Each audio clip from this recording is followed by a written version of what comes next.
बात होती है एक डांसिंग हॉल को दिखाते हुए, जिसको तुड़वा कर एक शॉपिंग मॉल बनाने का प्लान किया जा रहा था। और आज यहाँ पर एक पैरानॉर्मल इन्वेस्टिगेटर औरत को बुलाया होता है, जो भूतों आत्माओं को भगाने में माहिर होते हैं। वो अपनी ताकतों से बाहर खड़े होकर इस डांसिंग हॉल से एक लड़की की आत्मा को भगाने की कोशिश कर रही थी। उस लड़की का नाम मैरी था, जो यहाँ पर डांसर हुआ करती थी और पिछले कई सालों से उसकी आत्मा यहाँ फंसी हुई है, और वही है जो इस जगह को तोड़ने यहाँ पर काम शुरू होने नहीं देती। पैरानॉर्मल इन्वेस्टिगेटर अब खुद बाहर खड़े होकर अपनी आत्मा को अंदर भेजती है, पर तभी पीछे से मैरी की आत्मा आकर उसका गला पकड़ लेती है, जिससे वो काफी जख्मी हो गई। अब इस चीज का एहसास बाहर खड़ी औरत को भी हो रहा था। ये देखकर यहाँ पर मजदूर जो तोड़फोड़ का काम कर रहे थे और इस बिल्डिंग का डीलर बहुत डर जाते हैं, फौरन यहाँ से भाग निकलते हैं। यहाँ पता चलता है कि ये चौथा ग्रुप है जो अपने मिशन में नाकाम रहा। इस डांसर डांसिंग मैरी की आत्मा को नहीं भगा पाया। एक कंस्ट्रक्शन कंपनी है जो कब से ही काम करना चाह रही है, पर कर नहीं पा रही है। ये कंपनी बिल्डिंग्स को तोड़फोड़ करने गिराने का काम करती थी और उसे नए सिरे से बनाने का। इसके बाद हम एक लड़की कैंजी को देखते हैं, जो उस कंस्ट्रक्शन कंपनी में ही जॉब करता था। उसके ऑफिस में हर जगह डांसिंग मैरी की ही बातें चल रही थी। आज जब वो खाना खा रहा था तो उस डांसिंग हॉल को गिराने की जिम्मेदारी अब उसे दे दी जाती है, यानी अब उस भूतिया जगह को कैंजी को तोड़वाना है। जी हाँ, बाकियों की तरह पहले तो वो भी डर जाता है, लेकिन फिर पैरानॉर्मल इन्वेस्टिगेटर की मदद लेने का फैसला करता है। बड़ी मुश्किल से उसे पैरानॉर्मल इन्वेस्टिगेटर्स का एक ग्रुप मिलता है, जो उसका साथ देने के लिए तैयार हो जाते हैं, यानी डांसिंग मैरी की आत्मा को वहाँ से भगाने के लिए। इसीलिए खुशी खुशी कैंजी उन्हें अपने साथ उस डांसिंग हॉल में ले जाता है। पर जब ये लोग वहाँ पहुँचे तो इतना डर गए कि कोई भी अंदर जाने के लिए तैयार नहीं था, क्योंकि उन्हें पता था कि मैरी बहुत ताकतवर आत्मा है और हमारी ताकतें उसके आगे कुछ भी नहीं। अब जब कैंजी बिल्डिंग की तरफ देखता है तो एक पल के लिए उसे भी डांसिंग मैरी की आत्मा दिख जाती है। वो भी इतना डर गया कि जल्दी से वहाँ से भाग जाता है। उसे देखकर वो ग्रुप भी भाग गया। अब थक हार कर कैंजी घर वापस आ गया। उसे कुछ समझ नहीं आ रही थी कि मैं वहाँ से भूत कैसे भगाऊं, जबकि कंपनी का मालिक भी काफी परेशान था, क्योंकि उसके लोग उसे बार बार उस जगह को तोड़वाने के लिए कह रहे थे। तब तंग आकर वो फैसला करता है कि अगर 3 दिन तक उस जगह को न तोड़वाया गया तो मैं आखिर में उस पूरी बिल्डिंग को बॉम्ब से ही उड़वा दूंगा। ये बॉम्ब धमाकों वाले काम के लिए वो एक आदमी की मदद लेता है, जिसका यही काम था, और वो आदमी काफी खतरनाक था। अब जब कैंजी होटल में बैठकर खाना खा रहा था तो वो कुछ लड़कियों की बातें सुन लेता है। वो एक स्टूडेंट की बात कर रही थी जो एक पैरानॉर्मल इन्वेस्टिगेटर थी, जिसका नाम युगी था। उसकी ताकतें थी कि वो भूतों को देख सकती थी, उनसे बात कर सकती थी और भूतों की आत्माओं को सुकून दिला सकती थी। इसके अलावा उसके पास कुछ और ताकतें थी जो बेहद कमाल थी। ये बातें सुनकर कैंजी फौरन उन लड़कियों के पास जाता है, कहने लगा कि प्लीज इस लड़की के घर का पता मुझे दे दो, मुझे इसकी मदद चाहिए, मैं बेहद परेशान हूँ। जिसके लिए वो लड़कियाँ मान गयी और अब कैंजी उसके घर का पता लेकर फौरन निकल जाता है। युगी के घर जब वो पहुंचा दरवाजा खुला था। आवाज लगाने पर जब अंदर से कोई ना आया तो कैंजी अंदर घुस गया, जहाँ उसे युगी बहुत ही बुरी हालत में मिलती है। उसने हाथ में चाकू पकड़ रखा था क्योंकि अपनी कलाई काट ली थी। बुरी तरह बेहोश पड़ी थी, जिससे हम जान पाए कि अपनी जिंदगी से उसने अपनी जान लेने की कोशिश की। ये देखकर वो इतना डर गया कि बेकाबू होकर वहीं गिर जाता है, पर खुद को संभाल कर युगी को फौरन हॉस्पिटल लेकर जाता है, जिससे उसकी जान बच गई। पर वो भी घर नहीं जाता, उसके साथ ही हॉस्पिटल रुकता है। यहाँ कैंजी की मुलाकात 2 मरीज औरतों से हुई जिन्हें कैंसर था। उनके पास टाइम बहुत कम था, बहुत जल्द उनकी मौत हो जानी थी। वो कैंजी से बातें करने लगी, जिंदगी की अहम बातें बताती है कि तुम जिंदगी में ऐसे जियो कि तुम्हें फख्र हो और हमेशा अपने जीने का मकसद ढूंढो कि आखिर तुम्हें किस लिए पैदा किया गया है। तय रात होते ही कैंजी वहाँ से चला गया। फिर जब युगी को होश आई तो वो दोनों औरतें अब उसके साथ बातें करने लगी। ये लोग काफी हंसी खुशी अपना वक्त गुजारते हैं और ऐसे ही रात गुजर गई।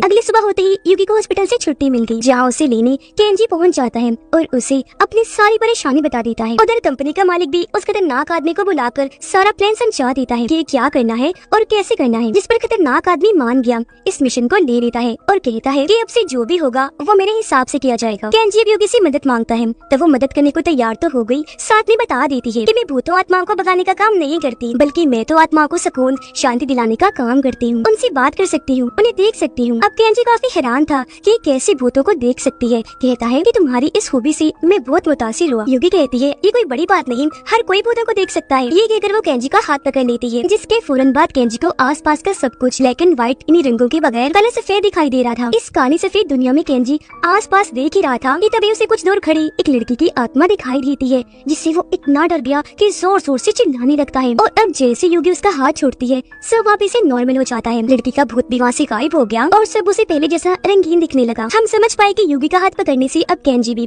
भूतों आत्माओं को देख सकता है। जिसके बाद ये दोनों डांसिंग हॉल में जाते हैं और यहाँ युगी अपना काम शुरू करती है और दोनों बिल्डिंग के अंदर आ जाते हैं। अंदर आते ही युगी को कुछ ख्याल आने लगे, जिसमें वो एक गिटार वाले लड़के को देखती है जो इस डांसिंग हॉल में डांस देखने आया था। जो लड़कियां डांस कर रही थी उनमें सबसे खूबसूरत मैरी थी। युगी ये भी देखती है कि सालों से मैरी की आत्मा यहाँ फंसी हुई है। फिर अचानक ही उसका दम घुटने लगा, क्योंकि मैरी की मौत भी दम घुटने की वजह से हुई थी। उसकी तबीयत इतनी खराब हो गई कि फौरन वही बेहोश हो जाती है। ये देखकर केंजी जल्दी से उसके पास आया। उसने युगी का हाथ जैसे पकड़ा तो उसे मेरे की आत्मा साफ साफ दिखाई दे रही थी, जो उसकी बहुत ही पास खड़ी थी। थोड़ी जा गई, उसे सारी बात पता चल गई थी। केंजी जब उसे गाड़ी में लेकर आया तो युगी उसे बताती है कि वो गिटार वाला लड़का मेरी का दोस्त था। दोनों एक दूसरे से प्यार करती थी, मगर अचानक वो गिटार वाला लड़का उसका दोस्त गायब हो गया। मेरी की आत्मा ज्यादा किसी खास मकसद के लिए नहीं, बस अपने दोस्त की वापस लौटने का इंतजार कर रही है और इसी मकसद के लिए वो सालों से इस बिल्डिंग में फंसी हुई है, क्योंकि वो मर तो गई थी पर आखिरी वक्त में अपने दोस्त से ना मिलने की वजह से उसकी आत्मा को सुकून नहीं मिल रहा। युगी ये भी जान गई थी कि वो गिटार वाला लड़का मर गया है, इसीलिए वो सोचती है कि अगर हम मेरे की आत्मा और उस लड़के की आत्मा को आपस में मिलवा दें तो दोनों की आत्माओं को सुकून मिल जाएगा। पर कोई भी ये नहीं जानता था कि उस लड़के की मौत कहाँ हुई और उसकी आत्मा कहाँ मिल सकती है, जिसके लिए अब उन्हें दुनिया भर की भूतों आत्माओं से बात करनी होगी, क्योंकि वही बता सकती है कि उस लड़के की आत्मा उनके साथ है या कहाँ है। तो अब वो अपने इस मिशन के लिए निकल जाती है। सबसे पहले वो मिलते हैं एक किसान की आत्मा से। उसे मेरी की दोस्त की तस्वीर दिखाकर उसके बारे में पूछते हैं, पर जब कोई फायदा नहीं हुआ तो एक मरे हुए सोल्जर की आत्मा से मिलते हैं। यहाँ से भी कुछ हासिल ना हुआ तो वो एक स्कूल की खौफनाक आत्मा से मिलते हैं, जिसका आधा जिस्म था ही नहीं। यहाँ से फिर वो लोग उन लोगों की आत्माओं से मिलने चाहते हैं जिन्होंने खुद अपनी जान ली थी। फिर एक हॉस्पिटल में गई जहाँ उनके आसपास बहुत सारी आत्माएं थी जिनसे भी ये लोग बात करते हैं। फिर जाते हैं कब्रिस्तान और उन लोगों की आत्माओं से मिलते हैं जो सुकून से रह रही है, इन्हें जिनकी आत्माओं को सुकून शांति मिल गई थी। यहाँ भी उसके बारे में पूछने पर इन्हें मेरी की दोस्त की आत्मा के बारे में कुछ पता नहीं चल पाता, किसी ने भी उसे नहीं देखा था। सारी जगहों से नाकाम होने के बाद वो वापस अपनी गाड़ी की तरफ आने लगी, जहाँ कुछ गुंडे उनकी गाड़ी को लूट रहे थे। केंजी फौरन भागकर गाड़ी की तरफ गया, गुंडों को रोकने की कोशिश करता है पर वो उल्टा उसका ही मजाक बनाकर उसे पीटने लगती है। ये देखकर युगी को अपना पुराना वक्त याद आने लगा, जहाँ उसे भी स्कूल में ऐसे ही तंग किया जाता था। उसे इतना परेशान किया जाता था कि वो अपनी जिंदगी से तंग आ चुकी थी, इसलिए उसने कलाई काटकर अपनी जान लेने की कोशिश की। अब पुरानी बातें सोचकर युगी के सर में दर्द होने लगा। वो परेशान थी, इसलिए उसकी ताकतें आउट ऑफ कंट्रोल हो जाती है। उसकी तबीयत भी खराब होने लगी। ये ताकतें फैलते फैलते उन लड़कों तक भी चली गई, इसीलिए वो केंजी को छोड़कर आपस में ही लड़ने लगे, एक दूसरे को भी चाकू से मारने लगते हैं। बचे हुए गुंडे ये देखकर बहुत डर जाते हैं, फौरन वहाँ से बाहर होश हो जाती है।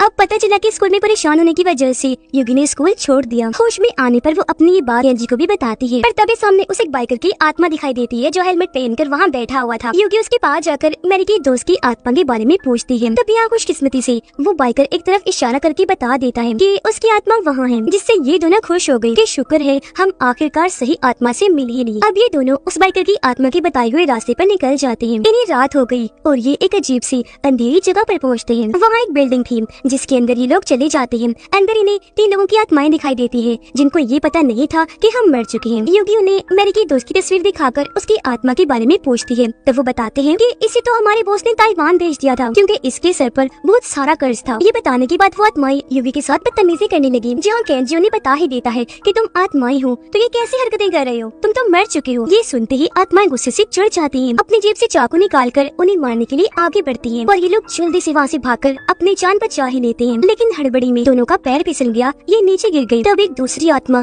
युगी को खींचकर अपने साथ ले जाती है। जब केंजी उस जगह पर जाकर देखता है तो उसे पता चला कि ये एक बेघर आदमी की आत्मा थी जो अब इनसे बातें करने लगा। बताता है कि मेरी मौत नींद में ही हो गई थी। आत्मा को जब पता चला कि केंजी उस कंस्ट्रक्शन कंपनी में काम करता है तो उसे बहुत गुस्सा आ जाता है। वो चिढ़ गया, जोर से चिल्लाने लगा। दरअसल हुआ यूँ था कि ये बेघर आदमी और इसके दोस्त उस डांसिंग हॉल के पास बड़ी आराम से रह रही थी, पर केंजी की कंपनी ने उन सबको वहाँ से भगा दिया और उनके रहने का जरिया छीन लिया, जिससे ये बात साबित हुई कि कहीं ना कहीं इस आदमी की मौत। केंजी के पास से आदमी दुखी होकर रोने लगा। फिर उन दोनों को अपनी लाश भी दिखाता है जो अब स्केलेटन इन्हें ढांचा बनकर गल सड़ रही थी और आत्मा यहाँ भटक रही थी। आदमी कहता है कि मुझे सुकून चाहिए, अगर मेरे लिए कोई दुआ करेगा तो मेरी आत्मा को सुकून मिल जाएगा। ये सुनते ही केंजी और युगी हाथ उठाकर उसके शांति सुकून के लिए दुआ करते हैं, जिससे थोड़ी ही देर बाद उसकी आत्मा चमकने लगी, मतलब उसे सुकून मिल गया था। अब ये गायब होने वाला था, मगर उससे पहले उन दोनों को एक महल के बारे में बताता है जहाँ पर कर्ज वाली एक आत्मा है जो मेरी की दोस्त की आत्मा को ढूंढने में इनकी मदद कर सकती थी। इसके फौरन बाद ये दोनों उस महल के लिए निकल गई। अंदर जब ये आई तो इनकी मुलाकात कर्ज वाली आत्मा से होती है। इसका ये नाम इसलिए था क्योंकि उसके जिस्म पर कई जगह हथियार और खंजर घुसे हुए थे, तो ढेर सारे कर्ज थे। ये आदमी केंजी,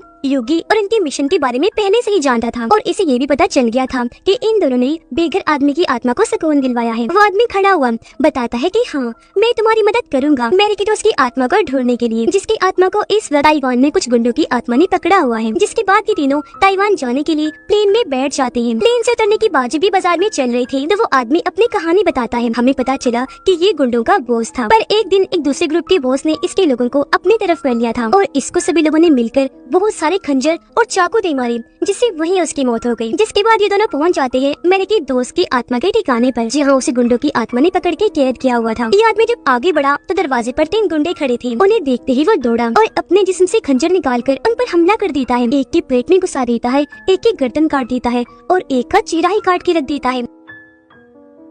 अब रास्ता साफ हो गया था, इसलिए लोग आगे बढ़े और एक काफी बड़े गोदाम में आ जाते हैं, जहाँ पर गुंडों की बहुत सारी आत्माएं थी जो अब इनकी तरफ बढ़ने लगी। क्योंकि उनसे उस आत्मा के बारे में पूछती है पर वो कोई जवाब नहीं देती। ये लोग ऐसे काबू आने वाले नहीं थे, तो उनसे भिड़ने का प्लान बनाता है, जिससे खंजर और चाकू निकाल कर उनसे लड़ने लगा। जो भी आगे बढ़ रहा था वो उन्हें काट काट कर बुरा हाल कर देता है और वो उन आत्माओं का ढेर लग गया। इस बीच फायदा उठाकर केंजी और योगी वहाँ से निकले और मेरी के दोस्त की आत्मा को ढूंढने लगते हैं, लेकिन रास्ते में एक गुंडे की आत्मा आकर उन्हें डरा देती है। फिर एक चीज मारकर केंजी पर वो हमला कर देता है, पर तभी यहाँ कर्स वाला आदमी आकर इन्हें बचाता है। वो उस आत्मा से दोनों को छुड़वाकर उसे बहुत बुरा पीटता है। एक आत्मा उसे आकर रोकने लगी, लेकिन वो उसका हाथ ही पकड़ के काट देता है। जब वो इन सब की पिटाई कर रहा था तो उसे याद आता है ये तो उसी गैंग के गुंडे हैं जिन्होंने मुझ पर हमला किया था और इतनी बुरी मौत दी थी, जिसमें मेरे लोग भी शामिल हैं। ये जानकर उसे और गुस्सा आने लगा और अब वो अपना बदला लेने का ठान लेता है। वो बहुत जोश में आकर सभी आत्माओं को मारकर ढेर कर देता है और वहाँ हर तरफ आत्माओं की लाशें नजर आती है। उधर केंजी और योगी को आखिरकार वो मिल ही जाता है, जिसे जेल में बंद किया हुआ था। ये दोनों उसे वहाँ से आजाद करके कर्स वाले आदमी के पास आते हैं, पर क्योंकि मेरी की दोस्त की आत्मा को ढूंढने में उसने उनकी मदद की थी, एक अच्छा काम किया था, इसीलिए उसकी आत्मा को भी सुकून मिल जाता है। जहाँ पहले उसकी आत्मा बेचैन थी और वो भी वहाँ से गायब हो जाता है। फिर ये लोग मेरी की दोस्त की आत्मा को अपने साथ बिठाकर उसे मेरी से मिलवाने के लिए ले जाने लगते हैं और वो उससे मिलने से हिचकिचा रहा था। कहता है कि मैं मेरी से नहीं मिलना चाहता, वो मुझसे नाराज होगी, बहुत गुस्सा करेगी। तब योगी उसे समझाती है कि ऐसा कुछ नहीं है, वो तो तुमसे इतना प्यार करती है कि सालों से तुम्हारा इंतजार कर रही है। अब ये इंतजार वाली बात सुनकर वो मेरी से मिलने के लिए खुशी खुशी तैयार हो जाता है। पर दूसरी तरफ कंस्ट्रक्शन कंपनी के वर्कर्स डांसिंग हॉल को उड़ाने के लिए वहाँ बॉम्ब वगैरह लगा चुके थे। अब सफर के दौरान मेरी का दोस्त बताता है कि आखिर हुआ क्या था, जी आने जान पाते हैं। असल में इस लड़की ने पहली बार मेरी को डांस करते हुए देखा था, तो वो इसे काफी पसंद आ गई। उसने इसे दोस्ती कर ली, ये जानते हुए भी कि वो गूंगी और बहरी है, मतलब न सुन सकती है और न ही बोल सकती है, क्योंकि वो ज़हीनी इतनी थी कि बस म्यूजिक वाइब्रेशन को महसूस करके ही डांस करती थी। फिर आहिस्ता आहिस्ता इन दोनों ने एक साथ वक्त गुजारना शुरू किया और इन्हें प्यार हो गया। इसने मेरे से वादा किया था कि हम शादी करके एक हो जाएंगे और मैं जिंदगी भर तुम्हारा साथ निभाऊंगा, तुम्हें एक अच्छी खुशियों वाली जिंदगी दूंगा। वो फिर एक घर खरीदता है, जिसे मेरी को दिखाने वो ले जाता है। वो उसे बताता है कि आज रात मैं तुम्हें लेने आऊंगा, फिर हम शादी कर लेंगे और हमेशा यही रहेंगे। लेकिन शाम को आने से पहले मैंने एक बहुत जरूरी काम करना है, मैंने कुछ गुंडों से निपटना है। तब उसकी इस बात का जवाब मेरे लिख के देती है, कहती है कि मुझे तुम पर यकीन है और मैं हमेशा ही तुम्हारे आने का इंतजार करूंगी। ये कहकर वो गले लगी और उसका दोस्त निकल गया। वो जब गुंडों के पास आया तो उन्होंने इसे ताइवान भिजवा कर मरवा दिया। उधर मेरे का डांस शुरू होने से पहले ही उसका इनहेलर गुम हो गया, क्योंकि उसे दमा था तो सांस लेने में वो इनहेलर इस्तेमाल करती थी, पर वो ना मिलने पर मेरी का सांस उखड़ने लगा, उसका दम घुटने लगता है और इस उसकी तड़प तड़प की मौत हो गई। अब उसकी मौत पर सबको इतना दुख हुआ कि उन्होंने इस डांसिंग हॉल को ही बंद करवा दिया, जिसके बाद मेरी की आत्मा यही रुककर हमेशा अपने दोस्त के वापस आने का इंतजार करती रहेगी। ये कहानी बताने के बाद उसका दोस्त भी मेरी से मिलने के लिए और गाड़ी की स्पीड बढ़वा देता है, पर इतनी स्पीड की वजह से पुलिस गाड़ी रुकवाने के लिए बीच में आ जाती है। अब क्योंकि मेरी का दोस्त जल्द से जल्द जाना चाहता था, तो पुलिस की फजूल पूछताछ से बचने के लिए वो केंजी के जिस्म में घुस जाता है और उसके जिस्म को अपने हिसाब से कंट्रोल करने लगता है। उसकी आंखें एकदम डरावनी भूतिया हो गई थी और अब वो पुलिस को चकमा देकर फुल स्पीड में गाड़ी वहाँ से भगा लेता है। इससे योगी काफी डर गई, लेकिन तभी गाड़ी के सामने अचानक हॉस्पिटल वाली औरतें आ जाती है जिन्हें कैंसर था। वो गाड़ी भगाता गया और उन दोनों औरतों के अंदर से लेकर गुजर जाता है, पर उन्हें कुछ नहीं होता। जो देखकर योगी की होश उड़ गई कि ये तो जिंदा थी। असली वो जिंदा नहीं, उसी हॉस्पिटल में मर गई थी, क्योंकि उनके पास टाइम कम था और वो यहाँ योगी को आखिरी अलविदा कहने आई थी। वो खतरनाक आदमी भी बॉम्ब को फोड़ने के लिए वहाँ आ गया था। इससे पहले कि ऐसे करके वो डांसिंग हॉल को उड़ाते, वहाँ केंजी और योगी आ जाते हैं। अब केंजी, जिसके जिसमें मेरी की दोस्त की आत्मा थी, वो ये तबाही रुकवाने के लिए आगे बढ़ा, तो वो लोग उसे ही पकड़कर पीटने लगती है। इस बीच उसकी आत्मा केंजी के जिस्म से निकलकर डांसिंग हॉल की तरफ बढ़ने लगती है मेरी के पास जाने के लिए। वो तो बिल्डिंग के अंदर चला जाता है, पर वो सारे लोग केंजी को ही पकड़ लेते हैं और उसके हाथ से बॉम्ब का बटन दबाते हैं। अंदर उसके दोस्त को मेरी की आत्मा मिल गई, खुशी खुशी उसकी तरफ बढ़ने लगा। पर इससे पहले कि दोनों की आत्माएं एक साथ मिलती, वहाँ लगे सारे बॉम्ब फटना शुरू हो जाते हैं और ये बिल्डिंग चुटकियों में ही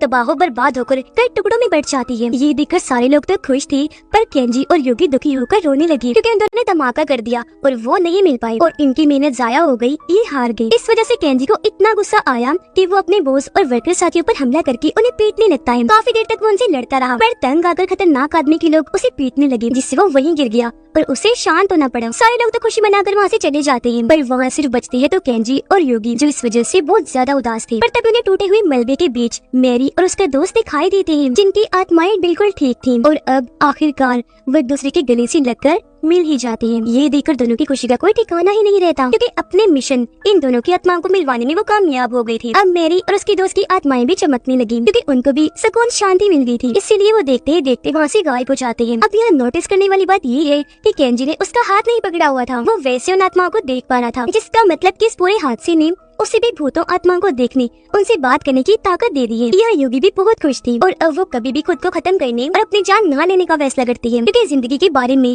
उसकी सोच बदल चुकी थी। मिशन के पूरा होते ही उन दोनों के मिलते ही ये दोनों भी खुशी खुशी वहाँ से चले जाते हैं और इसी हैप्पी एंडिंग के साथ ही ये फिल्म